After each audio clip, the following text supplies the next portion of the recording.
네, 최강자들과 함께하는 최강 클래스 시간입니다. 주식명가 MTNW 임광빈 어드바이저와 함께합니다. 위원님 안녕하십니까?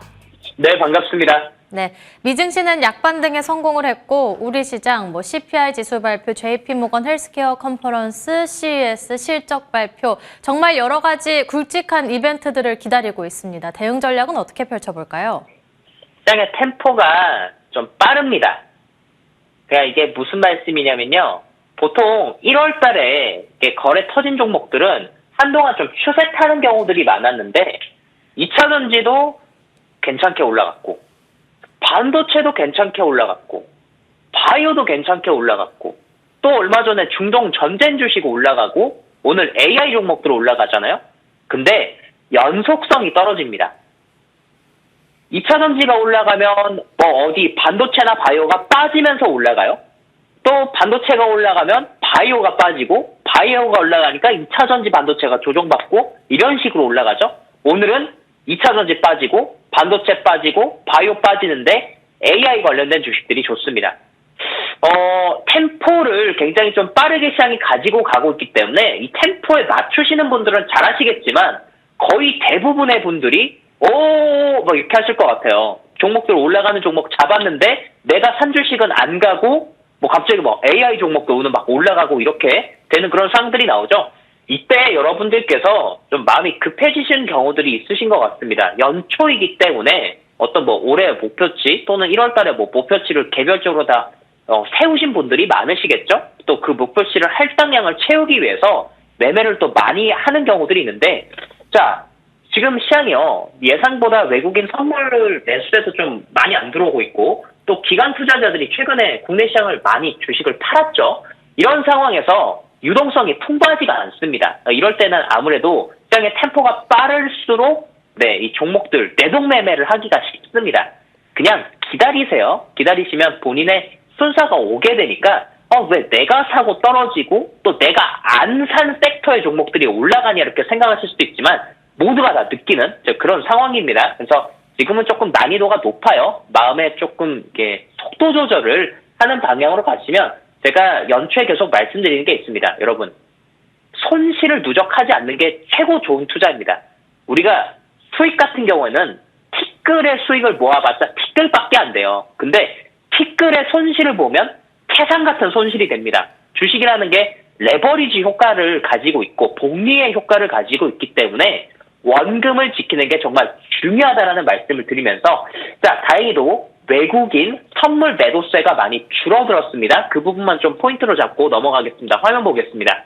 자, 지금부터 이제 중요한 포인트는 이번 주 CES 행사도 있고 CPI 지수, PPI 지수 발표도 있지만 그런 일정들을 앞두고 외국인 수급이 어떻게 될지 보시는 게 정말 중요하겠습니다. 1월 3일 외국인들이 1조 5천억 매도, 선물 매도가 나오고 나서 연속 매도가 나왔는데 이게 오늘까지 이어지면 굉장히 위험한 거예요. 하지만 매도폭이 줄어들었다라는 것은 앞으로 시장에 대해서 좀 기대해 볼 만한 요건인 것 같습니다. 이번 주 외국인들이 선물을 대량으로 매수해 준다고 한다면 다시 시장은 좋아질 수 있다라는 말씀을 드리겠습니다.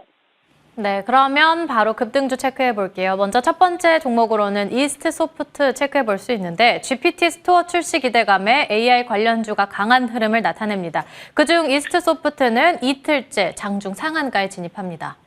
다음은 제넨바이오로 넘어가 보겠습니다. 경영 정상화를 위해서 최대 주주 변경 소식이 나왔고요. 장중에 상한가에 진입했습니다.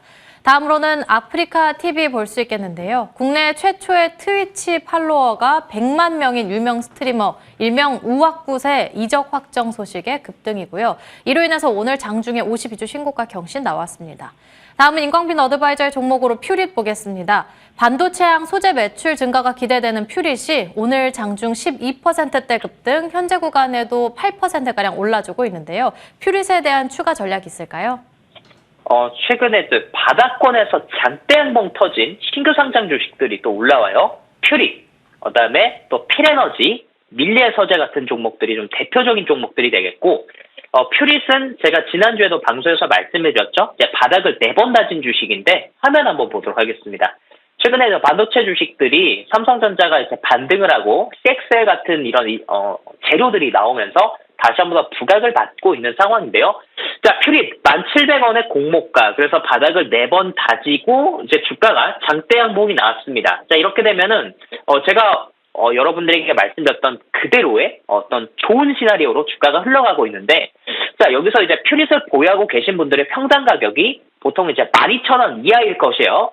11,000원대 초반 또는 11,000원대 중반 이 정도 되시는 분들이 한 30% 이상의 수익을 가지고 가실 텐데, 여기서 이제 고민은 그거죠. 자, 오늘은 주가가 15,300원대까지 갔습니다. 오늘의 고점이라고 예상되는 가격이 15,000원에서 15,500원짜리인데요. 이게 왜 그러냐면 이전에 11월 달에 이 주식이 11월 1일 날 주가 급등을 한 적이 있습니다. 이때 장중에 상한가를 갔는데 오후 3시 넘어서 상한가가 풀렸어요. 그리고 거래가 꽤 많았습니다. 보통은 그렇게 돼도 거래가 좀 터진 주식들은 반등이 나오는데 반등 없이 주가가 쭉 빠지고 한 두어 달 정도 바닥을 기고 이제 다시 올랐기 때문에 15,000원 넘어가게 되면 아무래도 좀 매도 심리가 작용을 하게 되죠.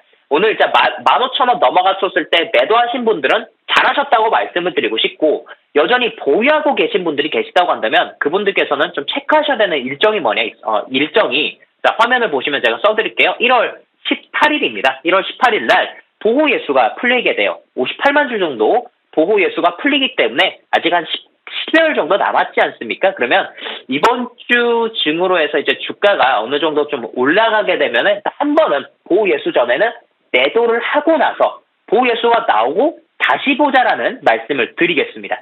네, 보호 예수가 풀리고 나서 다시 한번 보자 말씀해 주셨고요. 다음 종목으로 넘어가 보겠습니다. 이번 종목으로는 태영건설과 SBS를 볼 수 있겠습니다. 태영건설은 워크아웃 개시 기대감의 급등이고 SBS는 급락하는 흐름. 다른 두 종목에 대한 대응책은 어떻게 펼쳐보는 게 좋을까요? 요즘에 뉴스에서 굉장히 많이 다뤄지는 내용이죠. 태영건설의 워크아웃. 그래서 내용들은 어느 정도 아실 텐데, 태영건설이 이제 지금 중요한 게 어음이나 갚아야 되는 빚들이 많잖아요. 이걸 지금 현금으로 지급을 할 수 없다 보니까 현금화를 많이 했죠. 그리고 태영건설의 최대 주주, 이 태영그룹의 지주사격이라고 할 수 있는 TY홀딩스에서 회사를 회생시키기 위해서 많은 노력들을 하고 있습니다. 그래서 금감원 쪽에서도 주말까지 이런 자구안을 내놔라라고 했는데, 정말 다행히 어제 1월 7일 날 저녁 늦게 속보가 이제 들어오면서 자구안을 내놨고 이제 F4 회의가 들어가게 될 텐데요. 태영건설이 왜 지금 이 구간대에서 제가 SBS와 여러분들께 좀 말씀을 드리냐면, 일단 워크아웃이 돼야 됩니다. 워크아웃이 안 되게 되면 국가적으로도 굉장히 문제가 될 수 있기 때문에 연쇄 부도가 일어날 수 있고, 지금 채무를 진 곳이 400곳이 넘잖아요. 규모도 엄청나게 많고, 국가에서도 쉽게 이 부분을 이제 손을 놓지는 않을 거예요. 다만 지금 이제 주가가 굉장히 급등하기 심한 가운데서 태영건설과 SBS는 주가가 반대로 갈 수 있다는 것이죠. SBS를 태영건설 쪽에서는 죽었다 깨어나도 이게 팔고 싶지 않을 겁니다. 하지만 또 정부 쪽에서는 SBS를 매각하라고 했었을 때 그 매각 관련된 이슈로 인해서 태영건설과 SBS 주가가 급등을 갈 수 있는데, 자, 이 법정 관리나 또는 워크아웃 이런 일정들을 앞두고 이미 주가 시세가 많이 난 지점에서는 이 지금의 자리에서 매매를 하게 됐었을 때 홀짝 배팅이 될 수 있어요. 제가 이런 종목들을 오버나이트 하는 것에 대해서 주의를 좀 많이 드리죠. 이 방송 통해서도 주의를 많이 드렸는데, 지금도 마찬가지입니다. 약간 좀 홀짝 배팅의 성향이 강하고요. 이미 주가가 많이 변동성이 컸기 때문에 신규 진입을 좀 자제하자라는 의미에서 말씀을 드리겠습니다. 네, 그럼 마지막으로 오늘의 공략주 어떤 종목 보는 게 좋을까요? 강한 종목을 여러분들 좀 보시면 좋겠고요.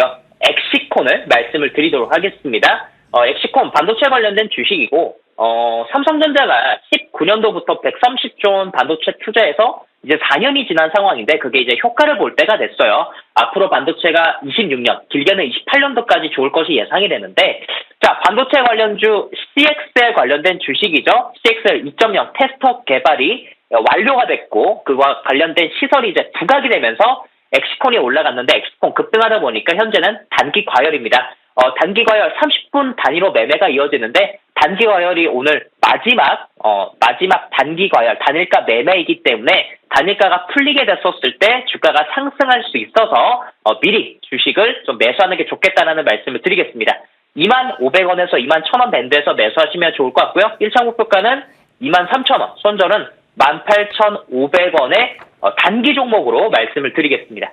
네, 오늘의 공략주로는 단일가 매매 들어간 엑시콘 말씀해 주셨고, 그리고 잠시 뒤에 오후 4시에는 무료 공개 방송 준비해 주셨으니까 함께 하시길 바라겠습니다. 윤광빈 어드바이저와 함께 했습니다. 오늘 말씀 감사합니다. 네, 고맙습니다.